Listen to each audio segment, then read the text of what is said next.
Il faut savoir que le consentement d'un patient, ce n'est pas juste obtenir un oui et un non. C'est un acte extrêmement important dans la relation médecin-patient pour les soins, puis c'est également un acte extrêmement important pour soutenir la recherche médicale.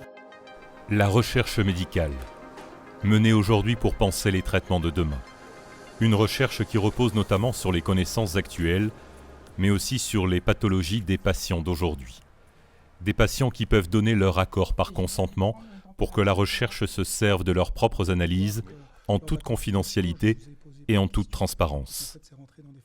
Dans le contexte de nos recherches cliniques, on est intéressé à pouvoir utiliser les données digitales qu'on a collectées au cours de la consultation, ainsi que les données d'imagerie qu'on a effectuées lorsqu'on vous a examiné au scanner et à l'IRM. Donc là, la question, c'est de savoir si vous êtes d'accord sur le principe de participer à la recherche. Le médecin a en général une bonne relation avec son patient, mais le processus d'information formelle et le processus d'obtention d'un consentement formel par une signature sur un papier, c'est quelque chose qui est assez mal perçu. Le consentement sur le papier, une formalité administrative aux nombreuses contraintes. Le défi était finalement de trouver la bonne technologie qui permette de contenter en fait l'ensemble des acteurs de ce besoin-là. Donc là, effectivement, on a dû faire tout un travail de standardisation, de réflexion pour que ce soit organisé de façon à ce que ça rende le travail plus facile et puis surtout qu'on respecte mieux la volonté des patients. Le médecin donc, impose un ensemble de questions au patient et remplit un formulaire qui ensuite lui sera envoyé directement sur la tablette pour qu'il puisse être relu par le patient et ensuite signé directement sur la tablette. Donc si vous êtes d'accord, je note que vous êtes d'accord d'être contacté. Donc là, est-ce que vous êtes d'accord d'être informé par moi ou par votre médecin traitant des éventuelles découvertes qu'on fera. Donc on va mettre les deux. Très bien. Les HUG ont développé un formulaire électronique de consentement, un dispositif inédit conjointement conçu par les équipes médicales concernées et la direction des systèmes d'information des HUG.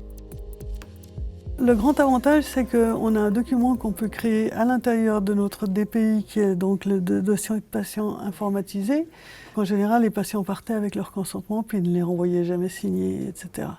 Donc là, en restant dans le DPI, on permet de récupérer plus de consentement. L'avantage, c'est qu'il n'y a plus de papier, c'est directement acquis digitalement. On produit un document électronique qui est signé. Donc moi, je vais commencer par signer ici.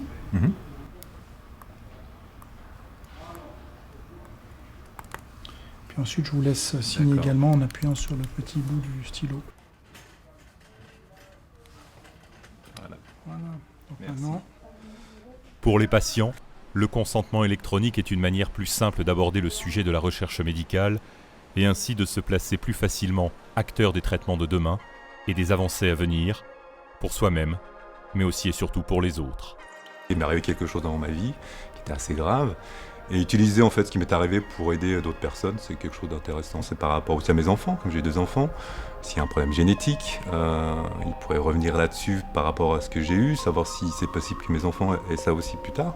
Donc c'est vrai que c'est intéressant de prémunir mes enfants, de les préserver surtout. Et donc oui, si ça peut aider aussi ma famille, c'est sûr que c'est intéressant. Ouais.